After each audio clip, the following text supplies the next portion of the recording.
Welcome to the Beginner English Learning Channel. How to understand prepositions with the help of examples. Today we are going to explain prepositions with the help of some important examples. आज हम हरूफ jar या preposition की वजाहत चंद मिसालों के ज़रिए से करेंगे। जैसा कि आपको मालूम है कि हरूफ जार से मुराद वो अल्फाज हैं जो नाउन्स, प्रोनाउंस और दूसरे जुमलों को या फ्रेजेस को आपस में मिलाते हैं किसी भी फ़िक्रे में और इसके माबैन ताल्लुक़ को ज़ाहिर करते हैं। A preposition is a word used to link noun, pronoun or phrases to other words within a sentence.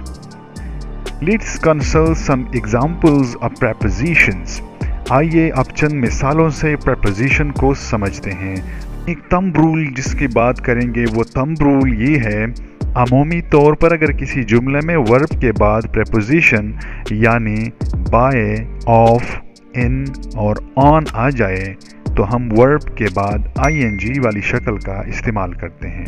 आइए इस रूल को भी नीचे दिए गए एग्जाम्पल्स में समझते हैं। Example number 1, I am thinking of immigrating. I am thinking of immigrating. मैं मुल्क छोड़ने का सोच रहा हूँ। यहाँ पर ऑफ जो इस्तेमाल हुआ है थिंकिंग के बाद, ये एक preposition है जो लिंक करता है नाउन, प्रोनाउन और फ्रेज को। Example number 2, Is he good at telling lies? Is he good at telling lies?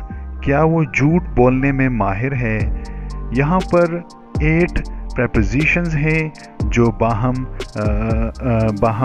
जुमलों को, वर्ब और प्रोनाउंस को आपस में मिला रहा है।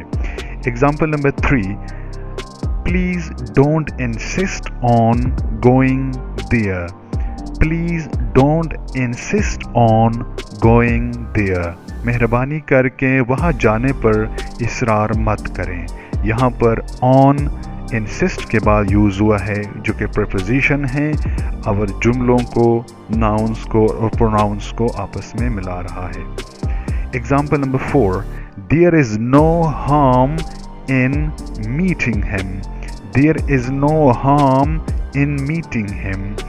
उससे मिलने में कोई हर्ज नहीं है। यहाँ पर in इस्तेमाल हुआ है जो harm के बाद और मीटिंग के बीच में है।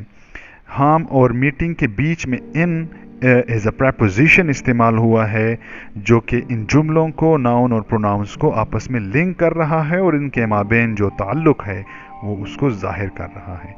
Example number 5, You can raise money by selling jewelry. You can raise money by selling jewelry. आप जेवरात बेचकर पैसे इकट्ठे कर सकते हैं। यहाँ पर बाय, मनी और सेलिंग के बीच में इस्तेमाल हुआ है जो कि दो जुमलों के माबैन ताल्लुक़ को और नाउन और प्रोनाउंस के माबैन ताल्लुक़ को कायम कर रहा है और जुमलों को आपस में मिला रहा है। Dear friends, this was all about some examples of commonly used prepositions in daily life. With Urdu explanation, this is being made very easy for you. Please subscribe and follow our channel for educational English grammar and English language videos that will help you on your exam and daily conversation. Thank you so much for your time.